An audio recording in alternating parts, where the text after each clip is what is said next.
Amis youtubeurs, bonjour. Donc nous allons faire suite à l'introduction que je vous ai proposée. Et là, avec humilité, je vais m'excuser parce que de temps en temps, je vais être obligé d'aller dans mes fiches parce que je veux vous donner des références que vous pouvez consulter parce que ce que je vais vous annoncer, ce sont des choses très bizarres, très troublantes et on ne peut pas, en quelque sorte, avancer des choses comme celle-là sans avoir des appuis solides. Alors je vais reprendre la trame de la première en disant que la Terre est un être vivant. Comme je l'ai dit, la Terre est un être vivant, elle est irriguée comme un être vivant est irrigué, elle souffre, on lui fait du mal, elle cicatrise, elle transpire, elle éructe avec les volcans, elle se défend avec les tsunamis, les tremblements de terre. La Terre, c'est comme un être vivant et on le formule, on ne l'imagine pas comme ça. Elle est peuplée des animaux. Et qu'est-ce qui est en tête de file des animaux? C'est l'homme. Alors l'homme, je voudrais qu'il revoie un peu sa copie parce que quand même, c'est ce que j'avais dit dans l'introduction, si la longévité de la Terre pouvait se comparer à la hauteur de la Tour Eiffel, la longévité de l'homme sur la Terre n'est que la couche de peinture sur la Tour Eiffel. Donc un peu d'humilité, ce serait pas mal, et puis en même temps, ça nous permet de prendre du recul.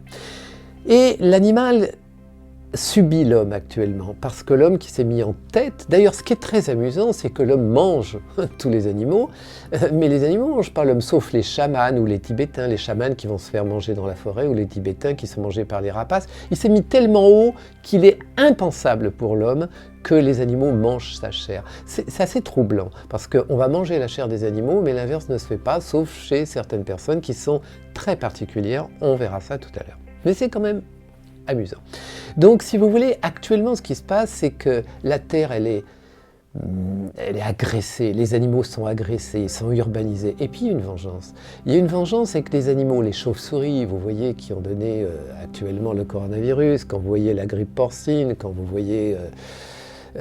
par exemple, les civelles, quand vous voyez toutes ces maladies virales c'est toujours des animaux très urbanisés, avec une terre qui les fait souffrir. Et regardez la Chine actuellement, parce qu'il ne faut pas vous leurrer, beaucoup d'épidémies viennent de Chine, parce qu'ils ont un rapport avec les animaux très particulier, et actuellement ils sont un petit peu punis, mais la Chine, elle respire, elle est beaucoup moins polluée. À bon entendeur, salut.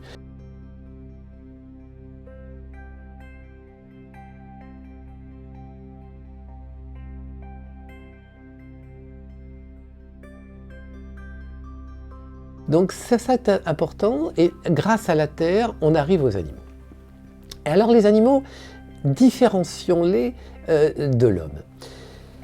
L'homme, il est très cerveau gauche. Alors cerveau gauche, là je détaille, il est technique, il construit, il est déductif, il est logique. Voilà le cerveau gauche, c'est l'homme. L'animal est beaucoup cerveau droit, à l'instinct, l'analogie, le ressenti, la perception intuitive. C'est quelque chose de totalement différent, deux mondes différents.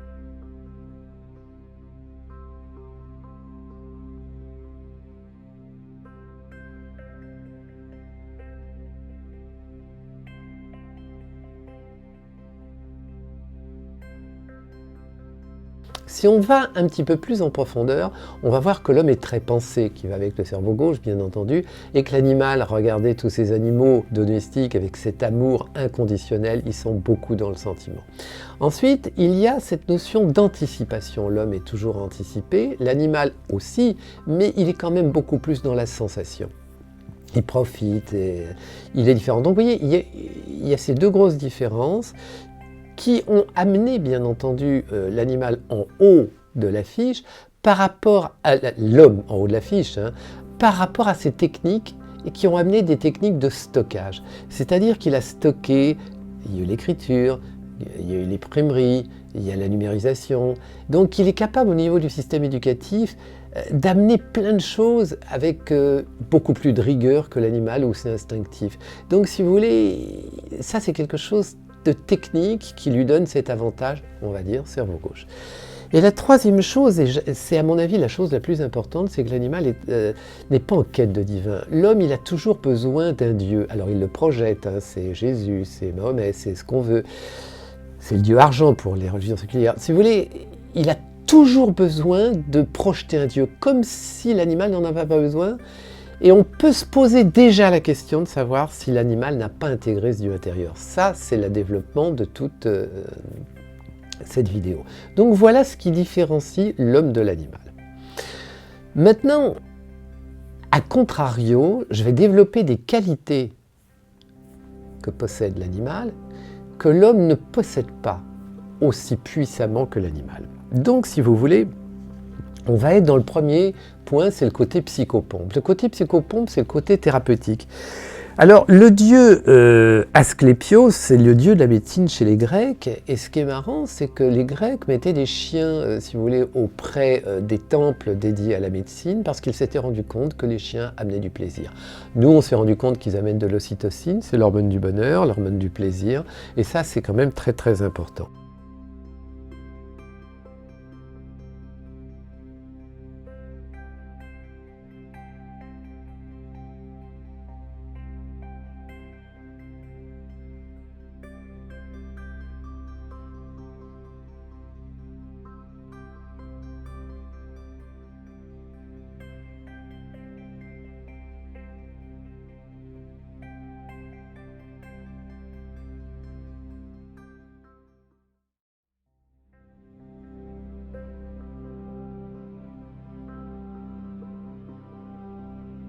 Ensuite, si vous voulez, lorsqu'on met des chiens dans les prisons, on se rend compte qu'il y a beaucoup moins de violence. Chez les patients, qu'il y a moins de tentatives de suicide.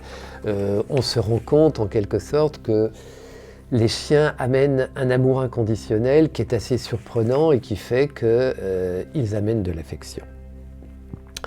Il existe un lien étrange. Et alors, il y a quelque chose qui est très intéressant. Alors là, c'est passionnant. C'est que quand les personnes vieillissent, quand elles arrivent à 60 ans, 65 ans, qu'elles n'ont plus besoin d'être cerveau gauche, qu'elles sont plus cerveau droit parce qu'elles ont beaucoup moins de choses à prouver. Vous savez, ces personnes que l'on dit d'âgées, elles établissent un lien avec leurs animaux très profond parce qu'elles sont moins à prouver des choses et il y a cette relation avec l'animal qui va être d'autant plus puissante. Donc ça, c'était le côté psychopompe. Le deuxième côté, si vous voulez, c'est les capacités télépathiques. On s'est rendu compte que les animaux étaient capables de capter des messages de leur maître, quelle que soit la distance. Alors, on a Yann Fernel en Grande-Bretagne qui a pu prouver, en quelque sorte, que les animaux étaient capables de ressentir, enfin, je dis le terme ressentir, je fais ce que je peux, là, mais de percevoir les ordres de leur maître, quand les maîtres les regardent, bien sûr, mais quand les maîtres sont à l'extérieur. Quand un maître est à l'extérieur et qu'il pense à la sortie d'un chien, le chien va abattre de la queue et il sait qu'il va sortir. On ne comprend pas pourquoi, Fernel l'a prouvé par des vidéos en long, en large et en travers, c'était en Angleterre, et c'est assez troublant de voir qu'ils ont cette perception, même sans contact. Ensuite, il y a les fameuses expériences de Betcherev. Alors, les expériences de Betcherev, qui est un neurophysiologiste russe, il s'est rendu compte qu'il y avait une émission sans rapport entre l'émetteur et le récepteur. L'émetteur, ça va être le maître, et le récepteur, le chien. C'est-à-dire que il va y avoir des transmissions de pensée, en quelque sorte, entre le maître qui va regarder le chien ou qui va être absent du chien. On reprend les expériences qui ont été faites en Angleterre. Comme une télépathie, comme s'il y avait une perception du chien dans ce que pense le maître. Et il a été plus loin parce que ces expériences ont été faites en Union soviétique sur les sous-marins et on s'est rendu compte que les hommes qui étaient très habitués avec des variations télépathiques entre les sous-marins, parce que les sous-marins n'ont pas le droit d'émettre parce qu'on ne peut pas les localiser, et des Russes qui étaient en Russie et les sous-marins qui étaient très loin, qui étaient du côté du Pacifique, il y avait des données sur des triangles, des ronds et des carrés qui étaient de l'ordre de 70%. Donc par rapport si vous voulez, à des valeurs aléatoires, c'est nettement supérieur, mais c'est hautement significatif. Par contre, on ne peut pas déclencher une guerre nucléaire avec des taux qui sont de 73%, il fallait 100%. Donc ça a été arrêté, mais ces expériences russes nous prouvent en quelque sorte cette télépathie d'une manière, mais alors là, totalement scientifique. Ensuite, il y a ces expériences de David White à Oxford. C'est très troublant, où les chats sont tout à fait capables d'anticiper, déjà on voit, mais de sentir à tel type de coup de téléphone que c'est leur maître. Il y a des tas de coups de téléphone, ils ne bougent pas. quand c'est celui du maître, ils vont bouger. Et maintenant, j'anticipe un peu, on se rend compte qu'ils peuvent bouger avant que le coup de téléphone arrive. Donc si vous voulez, il y a quelque chose de télépathique et fantastique, et on s'est rendu compte de quelque chose qui est très marrant, c'est que les hommes sont capables également de télépathie, mais c'est inversement proportionnel à leur capacité d'adaptation sociale. C'est-à-dire que moins ils vont être adaptés, moins ils vont être cerveau gauche, plus ils vont être cerveau droit, et plus ces variations télépathiques vont se faire. Donc vous voyez, il a un amour inconditionnel. La deuxième chose, c'est qu'il a des valeurs de télépathie qui sont liées quand même à l'affect. Alors, cette télépathie est d'autant plus puissante que l'affect est fort. Par exemple, nous avons les expériences de Péoc. Eh bien, on se rend compte que, si vous voulez, quand on a des lapins qui sont confinés entre eux, qui se connaissent bien, et des lapins qui se connaissent moins bien, quand on coupe en deux la cage avec des lapins qui se connaissent bien, si on fait du mal à l'un, l'autre réagit. Ceux qui n'ont pas été confinés ensemble n'ont aucune différence. C'est comme s'il y avait une perception.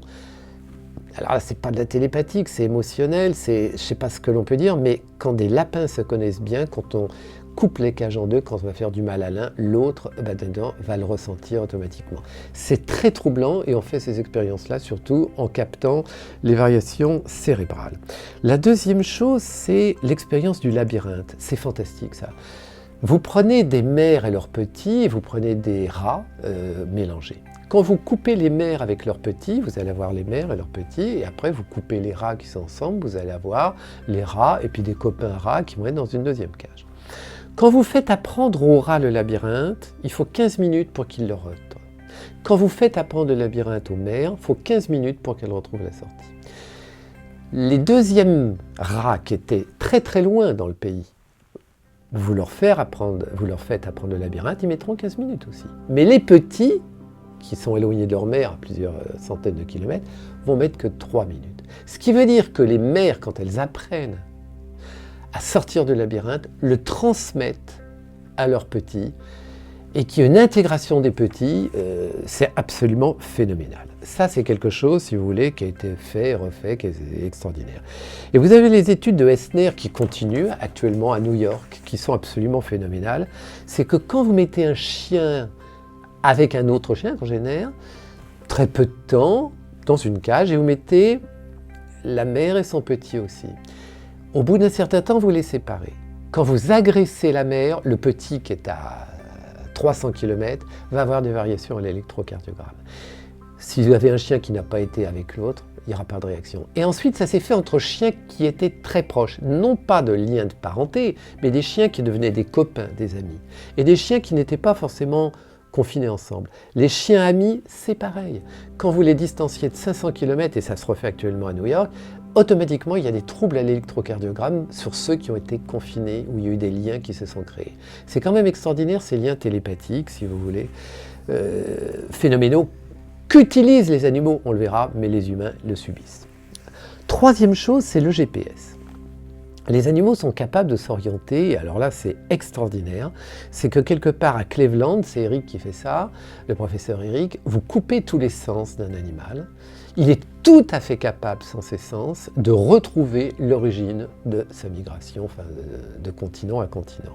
Après on a dit c'est la ferrite, le côté magnétique, on a enlevé la ferrite, il retrouve. Et puis même si c'était le côté magnétique, comment peut-on, à un endroit précisément au centimètre près, retrouver les choses? Et ça va beaucoup plus loin parce que leurs descendants sont également capables de faire le même trajet. Donc ce n'est pas lié au sens, et c'est lié à quoi? Ben, on ne le sait pas trop. Ensuite, si vous voulez, il y a les expériences de Duller qui ont été faites, qui sont phénoménales. C'est tous ces animaux qui sont capables de retrouver la tombe de leur maître, si vous voulez. Comment ils font? On ne comprend pas. L'homme est mort, il retrouve, ou la femme est morte, et on retrouve la tombe. Alors, Van der Post, lui, il a fait une expérience par rapport aux humains. Et là, on retrouve la même chose. Plus un humain est socialisé, plus il est cerveau gauche, moins il va avoir cette capacité de GPS. C'est amusant. Ensuite, quatrièmement, c'est la chose la plus importante, c'est la précognition. Et là, on retrouve un peu la vidéo sur le temps. Nous, on travaille en cerveau gauche, passé, présent, futur. Les animaux sont cerveau gauche et cerveau droit. Avec l'instinct, ils peuvent être dans le futur, le présent et le passé. Alors là, vous avez des exemples étonnants. Actuellement, vous avez tous les exemples de Eitney Andrew au niveau des crises d'épilepsie. des diabètes insulinodépendants, c'est quand même assez étonnant ça, on y mène des tumeurs et les chiens sont capables de diagnostiquer. Alors on va se dire c'est leur sens, sauf que ils sont capables de diagnostiquer des crises d'épilepsie sans être en rapport avec leur maître. Ça c'est quand même pas mal. Ensuite, Christine Vicry, qui est professeure aussi, elle a fait quelque chose qui est assez extraordinaire. Elle a pu prouver dans certains cas, dans des observances par rapport à des vidéos au sein d'hôpitaux, que des animaux étaient, puisque certains animaux peuvent rentrer dans les hôpitaux, il y avait des animaux qui pouvaient prévoir la mort de leur maître en présence de leur maître ou en dehors de la présence de leur maître, comme s'ils pouvaient anticiper la mort de leur maître. Ça fait un petit peu réfléchir quand même sur ces capacités animales qui sont phénoménales. Ensuite, si vous voulez, il y a toutes les expériences de David John Brown qui prouvent que les animaux sont capables de prévoir en quelque sorte les tsunamis, les tremblements de terre, etc. Alors vous allez me dire, c'est lié à leur sens? Ben, pas du tout. Parce que quand on les met dans des caissons où il n'y a pas de sensorialité, ils vont avoir les mêmes réactions. C'est très bizarre, parce que dans des caissons asensoriels, privés de tout ce qui a un rapport avec l'ouïe, l'odorat, etc., ils prévoient mieux que les sismographes. Des séismes, c'est assez étonnant. Et puis ensuite, il y a toutes les études de Sheldrake. Alors Sheldrake est un grand Manitou, un copain de David Bohm, enfin, on est vraiment dans du haut de gamme. Et Sheldrake, lui, a énoncé l'hypothèse, proposé l'hypothèse de ces champs morphiques, on va revenir après, où le cerveau droit est capable d'être dans un champ quantique qui associe le maître et l'animal, ou certains animaux en fonction de l'affect, et que dans ces champs quantiques, la notion de temporalité y est totalement annulée. On est dans un présent, futur, passé, ça va dans tous les sens. Ces champs morphiques ne sont pas tellement capables d'être visualisés, mais on en reparlera un peu plus tard. Et avant de rentrer, bien entendu, dans cette notion de champ morphique, je tenais quand même à vous préciser quelque chose qui est fantastique, si vous voulez, c'est la puissance holistique des animaux. Alors ça, c'est quelque chose d'extraordinaire, et on devrait en prendre un peu de la graine. Je vous donne un exemple de ce qui s'est passé aux États-Unis à Yellowstone. Les loups ont été réintroduits. Les loups ont chassé les cerfs. Les cerfs, automatiquement, ont laissé pousser l'herbe et les herbes sont repoussées. Les oiseaux sont revenus. Puis les rongeurs et les castors sont réapparus. D'où les barrages. Du fait des barrages, il y a eu des poissons, il y a eu des loutres. Les loups ayant fui les coyotes également, les lapins ont fait leur réapparition. D'où les oiseaux de proie. Et c'est ainsi que les États-Unis ont récupéré les pirates, qui sont les fameux oiseaux de proie qui sont sur leur drapeau. Donc ce que je voulais vous faire voir, c'est cette puissance collective de la chaîne animale, qui est quand même assez intéressante, et où je finirai ce petit passage avant d'arriver au champ morphique, où je dis que quand on voit Duvivier en Belgique, Genest au Canada, Russell aux USA, Kodorov en France, Anderson en Grande-Bretagne, Adami en Italie, Vuknavski en Pologne, Dushkin aux États-Unis, Rentrick en Suède, tous ces grands qui disent que l'expérimentation animale est très relative, aléatoire, et qu'il faudrait peut-être être capable de comprendre qu'on le fait chez les humains après, et qu'on fait souffrir des animaux et qui jouent sur les champs morphiques, qui peut jouer sur nous en se vengeant. Il faut toujours y penser. Maintenant, nous allons parler des champs morphiques.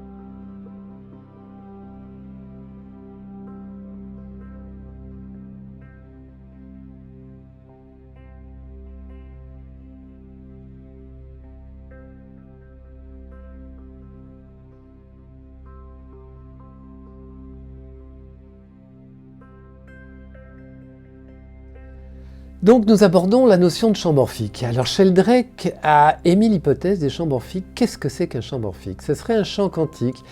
Alors qu'est-ce que c'est que la mécanique quantique? Ça, il faudra faire une petite vidéo sur la mécanique quantique. C'est grosso modo, on pourrait dire que le vide est information, que tout ce qui nous entoure est information, qu'il y a des données qui circulent. Donc on fera ça sur une vidéo sur la mécanique quantique. Alors les champs morphiques, ce seraient des champs quantique en quelque sorte. Bohm disait des variables non localisées, les Asiatiques disent que c'est des vides créatifs. Ce sont des champs qui sont liés à l'affect en quelque sorte, liés à l'information, mais qui ont la particularité d'avoir le passé et le futur d'une manière identique. C'est-à-dire qu'il y a la causalité, passé, présent, futur, et puis il y a le futur, présent, passé, qui sont de l'ordre, bien entendu, plus de la sémantique, on verra ça. Mais grosso modo, ça va dans tous les sens. Et on pense que les animaux, par exemple, sont tout à fait capables, dans un ordre affectif, si vous voulez, dans un ordre, puisqu'ils sont cerveau droit, analogique, et dans un ordre instinctif, d'utiliser ces champs morphiques, ce qui expliquerait la télépathie, ce qui expliquerait la précognition, ce qui expliquerait le GPS, ce qui expliquerait ces éléments affectifs qui sont inconditionnels, il faut dire les choses comme elles sont. Donc ces champs morphiques, je vais vous donner des exemples d'expérience, et ces champs morphiques, si vous voulez, expliqueraient beaucoup de choses. Alors, ces champs morphiques, si vous voulez, c'est difficile de les expliquer, mais ce qui est important à comprendre, si vous voulez, c'est cette transmission qui se fait. Alors, vous avez les expériences, si vous voulez, la fameuse expérience de Péoc. Alors, cette expérience est fantastique. On va voir si notre robot est influençable. Mentalement. Oui, hop, hop. L'esprit peut-il influencer la matière? C'est pour répondre à cette question qu'un physicien allemand a conçu ce robot, baptisé générateur numérique aléatoire. Le docteur René Péoc connaît bien l'engin. C'est grâce à lui qu'il a obtenu sa thèse de médecine en 1986. Des travaux révolutionnaires. Pourquoi on fait cette recherche? Ça rentre dans un cadre plus large qui est la question très actuelle, quelle est la nature de la conscience? C'est la conscience, quel est son rapport avec le corps, avec le monde extérieur? Et le but ici, c'est de voir effectivement si la conscience, quelque part, s'étale en dehors de ce qu'on peut appeler le corps physique, le cerveau. C'est-à-dire qu'on s'est rendu compte que les poussins, si vous voulez, quand ils naissaient, ils vont suivre leur mère. Si c'est un canard, ça va être le canard. Si c'est un robot déguisé en poule, ils vont suivre la poule. Et on a mis dans une pièce un robot qui allait de manière aléatoire dans la pièce, comme un robot qui coupe le gazon, si vous voulez, hein, ou un aspirateur à l'intérieur. On l'a déguisé. Et les petits poussins, ils suivent. C'est filmé. Tout ce que je vous donne là comme exemple, vous pouvez aller les rechercher. Ce n'est pas des choses qui sortent de mon imagination pour prouver ce que je dis. C'est des choses établies. Et alors, ils suivent le petit, et alors ça donne des trajets qui vont dans tous les sens, etc. Et puis un jour, on s'est rendu compte que dans un tracé, c'était plus d'une manière aléatoire, le robot qui était déguisé en poule, les poussins avaient été retirés quand même, puisqu'on retirait les poussins à chaque fois, et le robot allait contre le mur, c'est-à-dire qu'il n'allait plus dans tous les sens, il était contre le mur, comme ça, tout le temps. Parce qu'on s'est rendu compte que les poussins étaient dans une cage de l'autre côté du mur.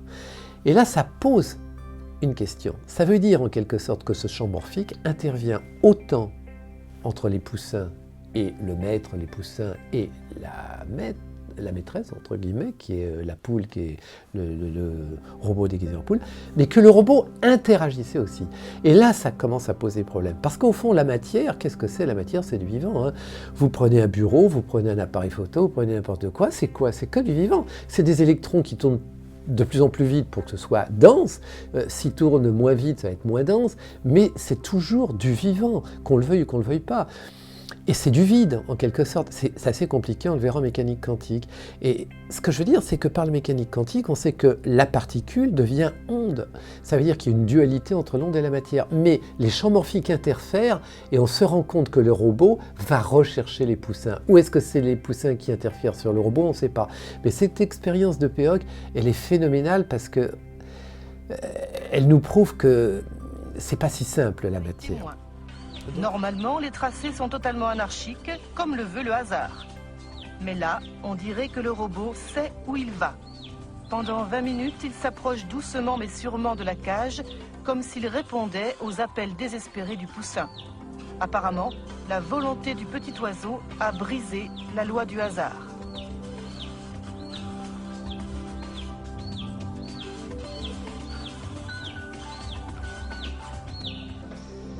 Pendant 4 ans, René Péoc réalise 600 expériences avec 2500 poussins. 17 ans plus tard, il a conservé les tracés comme autant de pièces à conviction. Pour lui, ils sont la preuve que l'esprit a une influence sur la matière, même si actuellement aucune loi physique ne permet de l'expliquer. C'est pas si simple, la matière. Donc ces champs morphiques jouent. Alors, un autre exemple de champ morphique avec les archétypes. Les archétypes, c'est ce qui constitue l'inconscient, si vous voulez. Alors ça, c'est intéressant. Vous prenez des rats, et puis il faut qu'ils aillent chercher de la nourriture. Il y a toujours un chef, il y a toujours quelqu'un qui va avoir une idée, un rat qui aura une idée, il y a un messager et puis un bouc émissaire qui mange jamais, qu'on prend plein la gueule à chaque fois. Et à chaque fois qu'on fait l'expérience, on retrouve les mêmes choses. Alors, il y a toujours le chef, il y a toujours le messager, l'instructeur et puis le bouc émissaire. On a pris 4 chefs.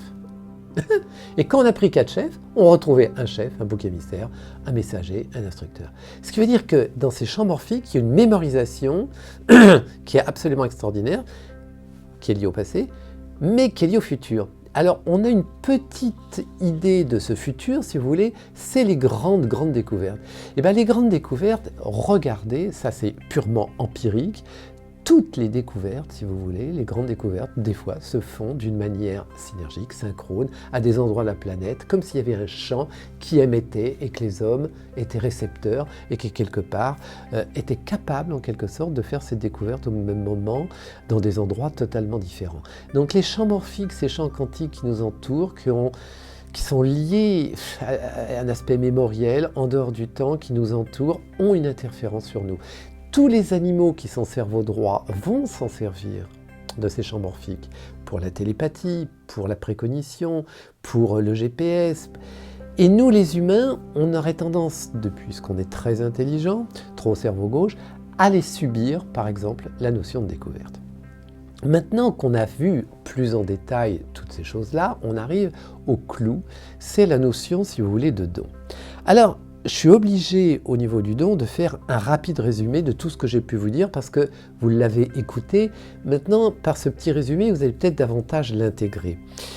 Les animaux aiment leur patrie, la terre. L'homme, si vous voulez, a tendance à l'utiliser, quitte à la détruire. Mais il stocke les données sur des valeurs gauches. Si vous voulez, l'homme est donc pensé, il est très cerveau gauche, il est très anticipation, alors que l'animal est plus instinct et sentiment.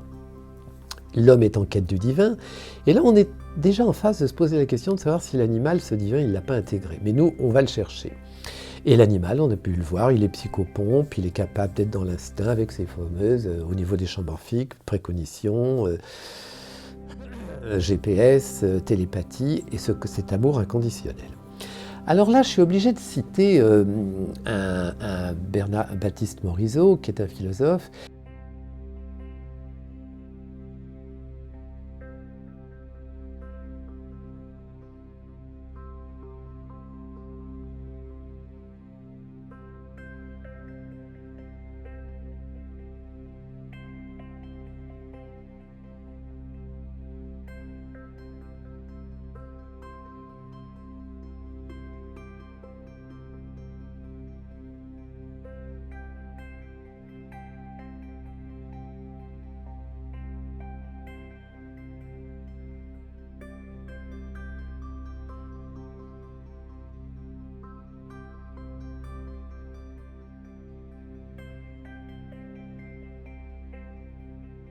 Et qui dit quelque chose qui est très touchant, si vous voulez.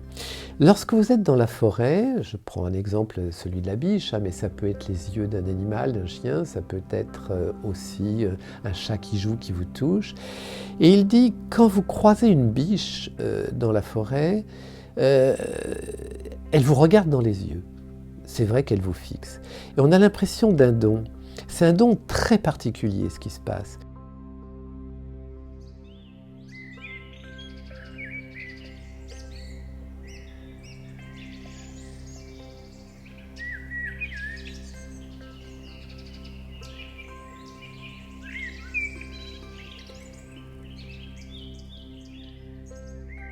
C'est-à-dire qu'il n'y a pas intention de donner, il n'y a pas aucune possibilité de se l'approprier, c'est un don pur, personne n'a donné, on a reçu, on le vit, on le ressent. Et là, il y a quelque chose qui est fantastique, c'est qu'il y a un arrêt du temps. C'est-à-dire qu'il n'y a plus de passé, il n'y a plus de futur, on est pris par quelque chose qui associe tous les sens.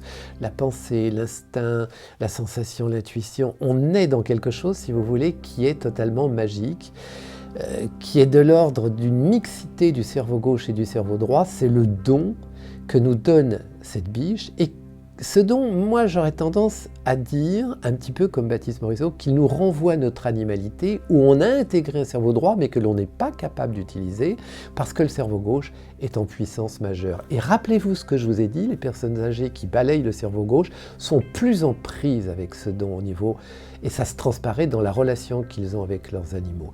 C'est assez fantastique, si vous voulez, de voir cette notion de don. Et je pense que cette notion de don ne peut pas être perçue par des gens qui sont trop cerveau gauche, qui sont trop dans l'utilisation de valeurs matérielles, qui vont projeter des choses, qui vont chercher de l'argent, qui vont construire. Un animal, ils n'auront pas cette notion-là. Un enfant l'aura, quelqu'un qui est cerveau droit l'aura également. Donc cette notion de don est importante. Ensuite, il y a quelque chose qui est fondamental, si vous voulez, c'est que on peut penser que cette notion de don est liée au fait que l'animal qui vous fixe vous renvoie que lui, il a fait l'amalgame, l'équilibre, l'alchimie entre le cerveau gauche et le cerveau droit. C'est quelque chose qui est très très très intéressant. La deuxième chose qui est prépondérante, c'est la notion de dopamine.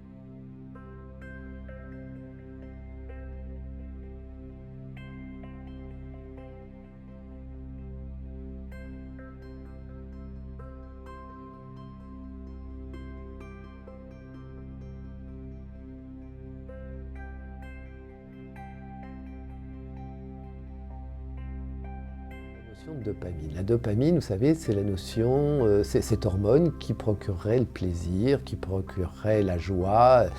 La sérotonine, c'est le moral, hein. L'acétylcholine, c'est autre chose. La dopamine, c'est le plaisir à l'état pur. On le retrouve beaucoup quand les gens font du sport. Et ce qui est très amusant, c'est qu'on s'est rendu compte que cette dopamine chez l'animal était liée à la recherche. Il recherche de la nourriture et on se rend compte que la recherche, la quête de cette nourriture va plus sécréter de dopamine que lorsqu'il va trouver la nourriture à la manger où il y aura une satisfaction. Et là, il y a quelque chose qui est très important, c'est la notion de quête. La notion de quête, et on retrouve cette quête de l'humain lorsqu'il va rechercher son Dieu intérieur plutôt que de le projeter. Quand il le projette, il va aimer Jésus ou Mahomet, quand il va le rechercher à l'intérieur, rappelez-vous ce que disait Nietzsche, Dieu est mort, rappelez-vous ce que disait Jung, il faut rechercher son monde intérieur, cette quête du monde intérieur. Et ce qui est très amusant, c'est que quand on découvre des choses sur soi, quand on n'est pas trop cerveau gauche, qu'on a l'humilité de se remettre en cause, il y a une joie intérieure à découvrir des choses sur nous. Et je pense que la biche, quand vous la voyez, si vous voulez, vous renvoie de par son cerveau gauche, cerveau droit associé, son animalité, votre animalité qui vous fait prendre conscience d'un cerveau droit qui est associé au cerveau gauche. Et il y a cette quête du cerveau droit, de ce Dieu intérieur qui se mêle au cerveau gauche, qui fait que quelque part il y a une notion de joie qui est très difficilement explicable. C'est quelque chose qui est ressenti. Comme si les animaux étaient un peu les messagers des dieux et qu'ils nous renvoyaient à travers le regard qui nous fixe cette aptitude que l'on a peut-être à faire, à rencontrer. Et vous allez voir que ça peut avoir des répercussions colossales et énormes. Alors, je suis obligé de conclure, mais dans la conclusion, il y a la direction à suivre. La conclusion, elle est très scolaire parce que j'essaye de vous remettre toutes les choses les unes à côté des autres pour que ce soit bien intégré dans votre tête, parce que ce que je vous dis, vous le comprenez, mais si vous ressortez, il faut que vous ayez quelque chose d'acquis. C'est bien beau de comprendre, il faut que vous en retiriez quelque chose qui vous permette d'être plus heureux, d'être plus équilibré. Alors j'essaye de résumer. Si vous voulez, l'homme est donc très cerveau gauche, il est en quête du divin, mais il a une technique qui lui permet d'être au-dessus des animaux. Il recherche Dieu, mais souvent il le projette. Et l'animal, par son regard, est un miroir magique qui vous renvoie en quelque sorte que ce Dieu, il l'a rencontré au fond de lui-même par l'instinct, il l'a associé au cerveau gauche, qu'il est beaucoup moins cerveau gauche que nous, mais qu'il a une aptitude à jouer avec les champs morphiques, les champs quantiques que nous, on n'a pas. La preuve en est, c'est que moins on est socialisé, plus on est en phase avec l'évasion de télépathie, de précognition. Entre parenthèses, quand vous entendez les tam-tams ou les chants, si vous voulez, répétitifs orientaux, c'est uniquement un mode une technique pour diminuer les valeurs du cerveau gauche et être plus en prise avec le cerveau droit. Si vous voulez, les transes psychologiques, les transes ne sont rien d'autre qu'une annulation du cerveau gauche. C'est tout le travail d'Erickson et tout le travail un petit peu de l'hypnose qui est d'annuler le cerveau gauche pour donner le cerveau droit. Et ce qui est fantastique, c'est que quand vous mettez quelqu'un en hypnose, il va avoir une perception des tailles qui va être 20 fois supérieure à celle qu'il croit avoir avec le cerveau gauche. Bon. Et ensuite, on s'est rendu compte que la dopamine était l'hormone de la quête. Si vous voulez, l'animal, c'est un peu un messager des dieux qui nous réfléchit cet équilibre cerveau gauche, cerveau droit, qui est en quelque sorte une image, une illustration, un symbole de ce qu'est l'individuation chez l'homme, d'associer le cerveau gauche, le cerveau droit, et la dopamine de la quête du cerveau droit. Regardez le désastre actuellement avec ce cerveau gauche, ça devient phénoménal. On a oublié l'instinct, on prend les animaux pour des débiles, quelque part on est dans du consumérisme, soif de pouvoir, soif de possession, ça devient complètement débile, et en fait on cherche une solution de sortie. Et bien les animaux, peut-être par ce don, peuvent nous donner une solution. C'est l'individuation. Si nous tentons d'accrocher ce plaisir de la quête de ce cerveau droit, de ce que l'on est, à ce moment-là, on annule le cerveau gauche, on est dans un meilleur équilibre. Si vous voulez résumer les choses, on pourrait dire que, je prends l'exemple de la biche, mais ça peut être les yeux d'un animal, si vous voulez. La biche est un miroir qui nous renvoie à l'équilibre entre le cerveau gauche et le cerveau droit. C'est un moment magique qui est tel une invitation à intégrer davantage de l'instinct.